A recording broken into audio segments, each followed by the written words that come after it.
Olá, tudo bem? Saúdo você com os votos de paz, alegria, saúde e muita sinergia. Em nossa videoaula anterior, cuidamos de conhecer um pouco mais sobre os hábitos e características do Homo neandertal. Também constatamos que a espécie Homo neandertal não apenas viveu contemporaneamente com a espécie Homo sapiens, mas com ela cruzou e procriou. Na medida em que novos fósseis vão sendo descobertos, novas evidências de proximidade entre essas duas espécies vão surgindo, como mostraremos nesta videoaula de hoje, quando finalmente chegamos ao Homo sapiens. Nossos ancestrais diretos aparecem na cronologia por volta de 200 mil anos. É a primeira espécie do gênero Homo que aparece com um queixo bem formado e o crânio com a conformação dos humanos de hoje, ou seja, com cerca de 1.350 centímetros cúbicos, o equivalente a 2% do seu peso corporal. Os sapiens eram caçadores hábeis, cozinhavam carne, usavam roupas de pele de animais e construíam lanças e cabanas. Com essas habilidades, eles deixam a África e espalham-se pela Europa, pela Ásia, ocupam a Austrália, chegam à Sibéria e daí seguem para a conquista das Américas. E os sapiens fazem isso já ocupando o posto de maior predador do universo. Em cada parte do planeta ocupada, ou sempre por onde passavam, deixavam como marca da índole predatória a extinção de várias espécies e a afetação do próprio meio ambiente. Por volta de 50 mil anos antes de Cristo, desenvolvem um pacote comportamental absolutamente novo e criativo, a que se dá o nome de explosão criativa do Paleolítico Superior, do qual falaremos adiante. Antes, porém, gostaria de recomendar a você a série de 12 vídeos gravados pelo paleoantropólogo Walter Neves, com duração de aproximadamente 10 minutos cada vídeo, e disponíveis no YouTube com o título A Saga da Humanidade. Esta série didática e baseada em conhecimentos científicos é muito esclarecedora no estudo dos nossos ancestrais. Em algum momento do nosso curso, você pode ter perguntado a si mesmo: mas que história é essa de que antes do Homo sapiens o homem não falava? Isto será verdade? A informação de que nossos primeiros ancestrais não falavam, às vezes causa tanta surpresa quanto a informação de que eram carniceiros, mas é tão verdadeira quanto esta.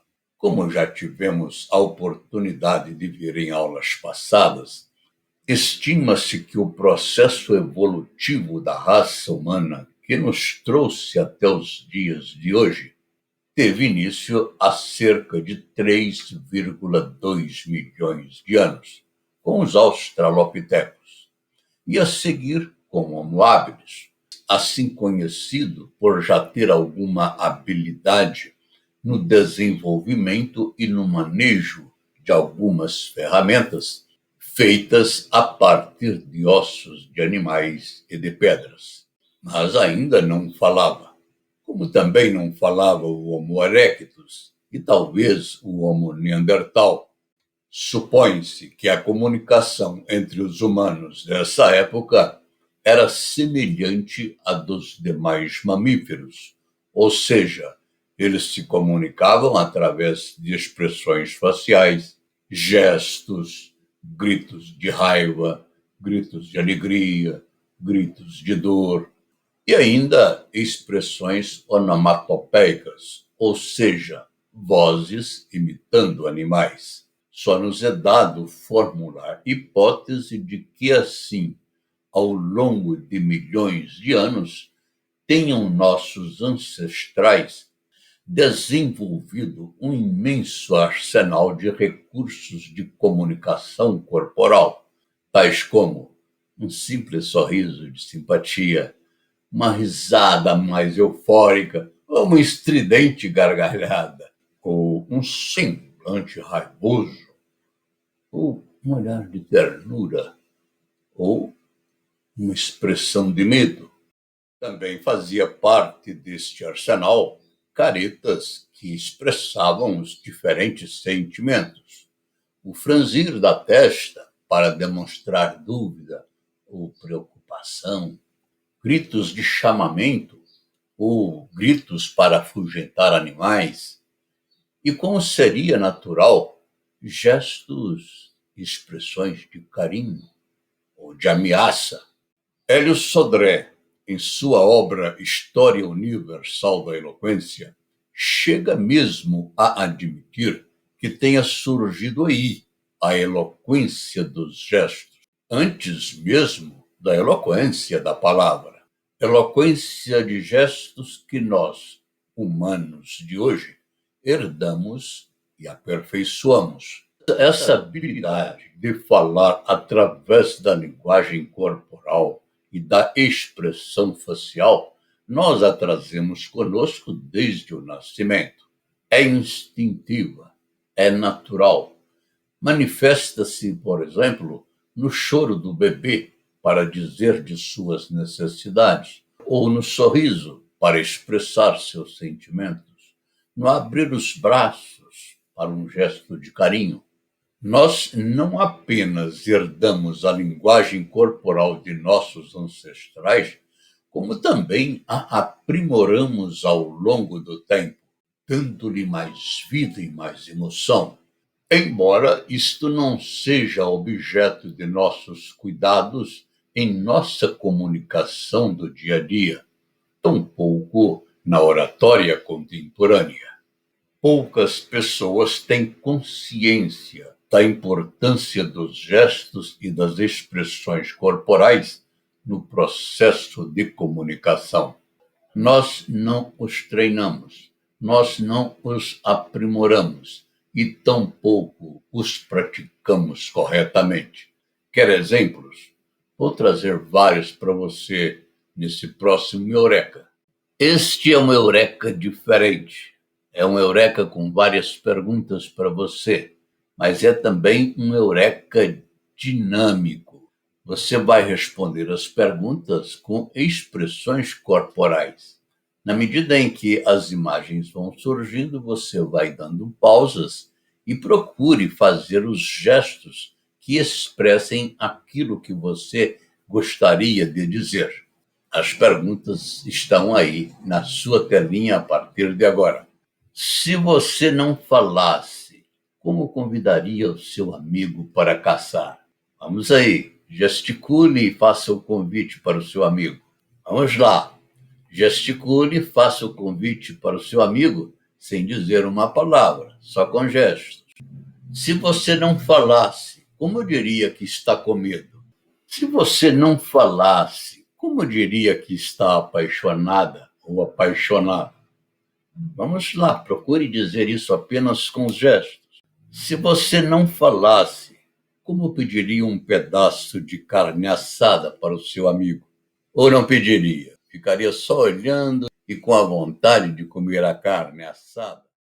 Como nossos ancestrais ainda não tinham uma linguagem falada, capaz de transmitir suas ideias e pensamentos, podemos dizer que a linguagem corporal representava quase 100% da comunicação.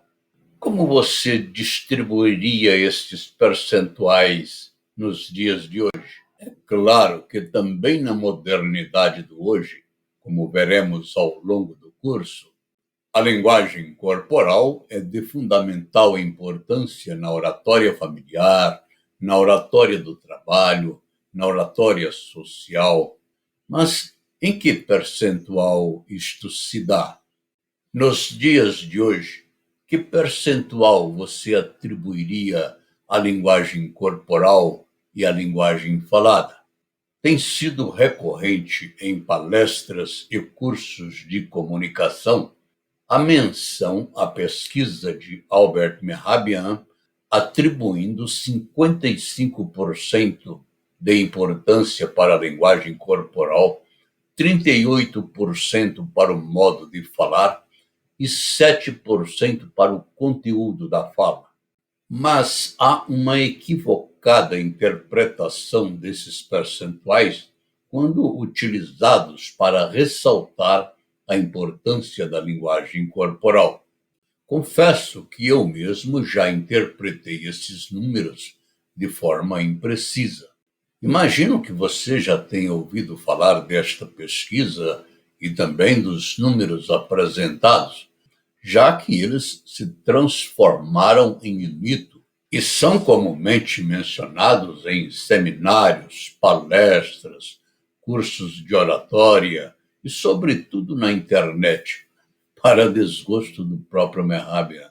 Em verdade, o que o emérito professor de psicologia da Universidade da Califórnia pretendia era, através de sua pesquisa, mostrar quão importante é manter a congruência entre a linguagem corporal e a linguagem verbal, ao expressarmos nossas emoções durante o processo de comunicação.